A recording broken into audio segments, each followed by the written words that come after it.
আমি যখন পীর সাহেব চরমনায় সহপথে গেছি, আমি প্যান্ট পরতাম, শার্ট পরতাম, সপ্তাহে 3 দিন ক্লিন শেভ করতাম, মন মতো চলাফেরা করতাম।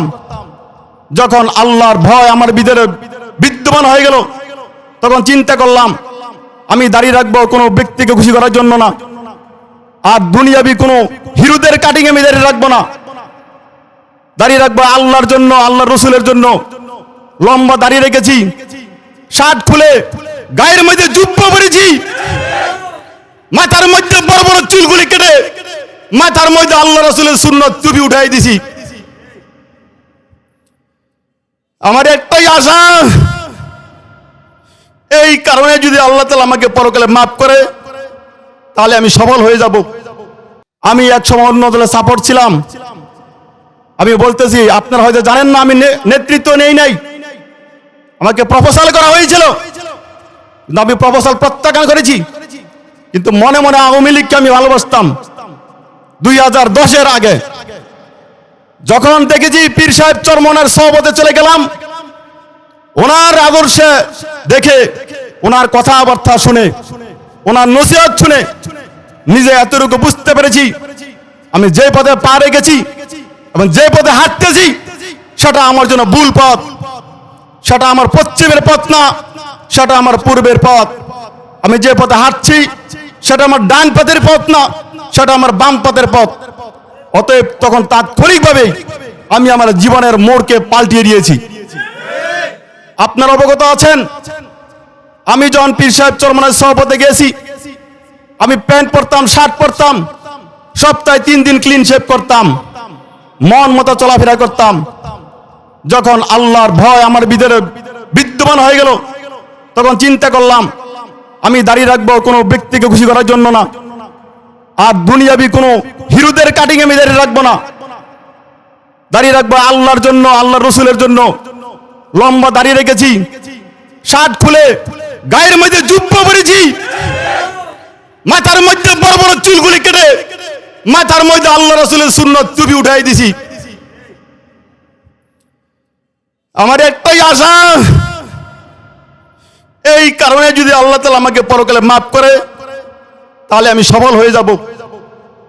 আমি আপনাদেরকে আহ্বান করছি, হে প্রিয় বন্ধুগণ, আমার গ্রামবাসী, আপনাদেরকে আমি উদাত্ত আহ্বান জানাচ্ছি, পায়ে ধরে পায়ে হাত রেখে বলছি, আপনি নিজের বিবেককে প্রশ্ন করেন। আমি আজকে যে দল করেছি সে দলের কথা চিন্তা করেন।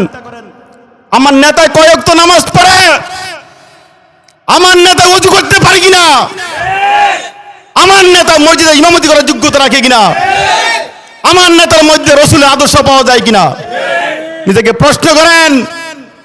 যদি বিবেক উত্তর দেয় যে না, আমার নেতার মধ্যে এই একটা গুণাবলীও নাই, আপনাদের পায়ে হাত রেখে বলবো, আপনাদের ছোট, কারো সন্তানের সমতুল্য, কারো ভাতিজার সমতুল্য, এইগুলি বাদ দিয়ে তন্ত্র মন্ত্রকে বাদ দেন, একমাত্র আল্লাহকে খুশির জন্য আল্লাহর পথে চলে আসেন।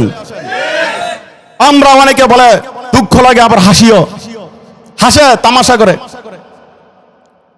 কয়েকজন লোক দিয়ে কি করবা, এটা করলে কি হবে, বলে এই মিটিং এ কি হইব। আমি আপনাকে প্রশ্ন করি, তার মধ্যে প্রশ্ন থাকে, আমি আপনাকে পাল্টা প্রশ্ন করব, নামাজ পড়লে আপনার কি লাভ?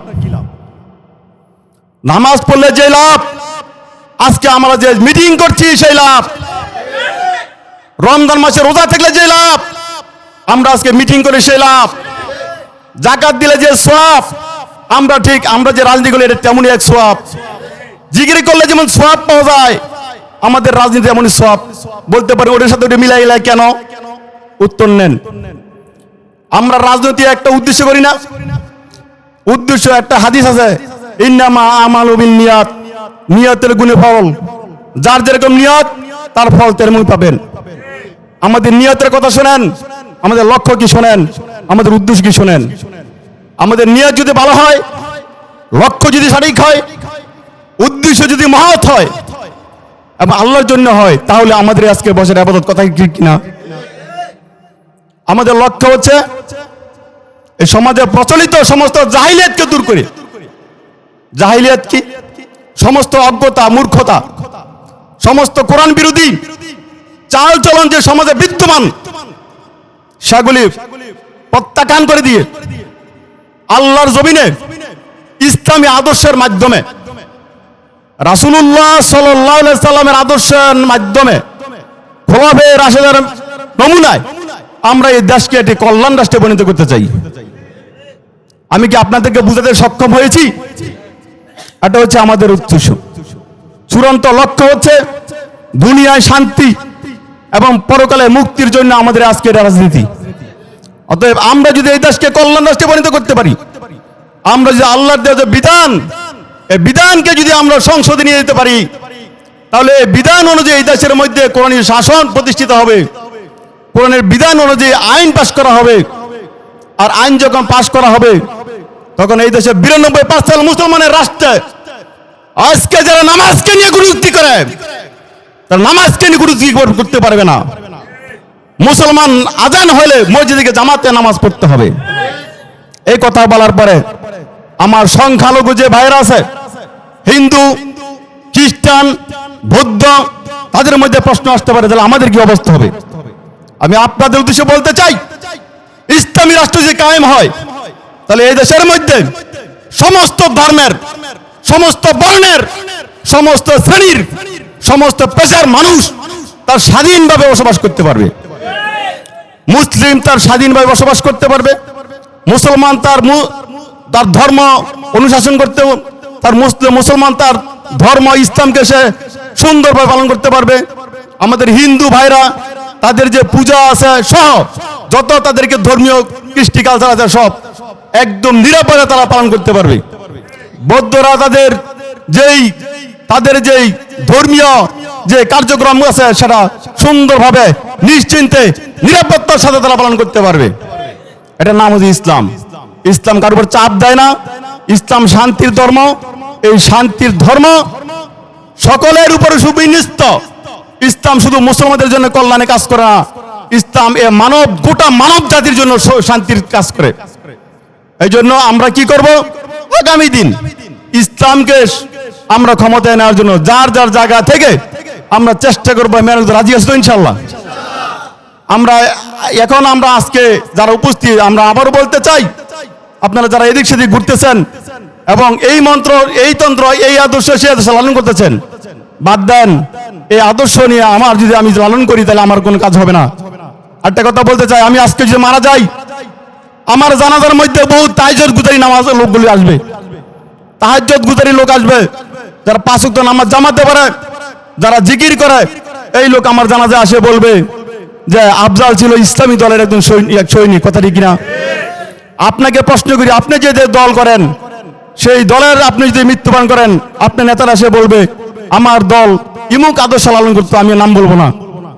আপনাকে মরার পরও একটা সার্টিফিকেট দিল, বাতিল সার্টিফিকেট। আল্লাহর হুকুম বাদে, আল্লাহর যে বিধান আল কোরআনের বাদে যদি কোনো তন্ত্রমন্ত্র কেউ বিশ্বাস করে তাহলে সেটা হচ্ছে কুফরি। আল্লাহ রাব্বুল আলামিন আমাদেরকে সৃষ্টি করেছেন, আল্লাহ তাআলা জানে আমাদের কোন পথে মঙ্গল, কোন পথে অমঙ্গল, কোন পথে কল্যাণ, কোন পথে অকল্যাণ। কথা ঠিক কিনা?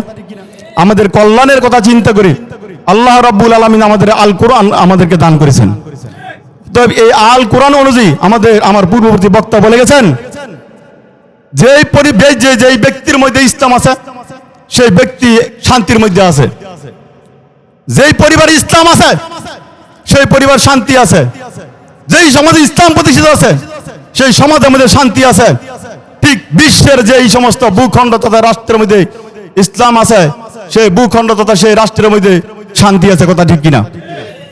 আসুন আমরা সমস্ত তন্ত্র মন্ত্রকে পরিহার করে একমাত্র আল্লাহকে রাজি খুশি করার জন্য, আমার পরকালকে ভালো করার জন্য, কবরকে সুন্দর করার জন্য আমরা আল্লাহর পথে চলি, আল্লাহর রসুলের নির্দেশিত পথে চলি। সমস্ত তন্ত্র মন্ত্র বাদ দিয়ে একমাত্র ইসলামী হুকুমত বাস্তবায়নের চেষ্টা করি। এই প্রত্যাশা ব্যক্ত করে আমি আমার এই অগুছালো কথাগুলি এখানেই সমাপ্ত করলাম। ওমা আলাইনা ইল্লাল বালাগ। আসসালামু আলাইকুম রহমতুল্লাহ।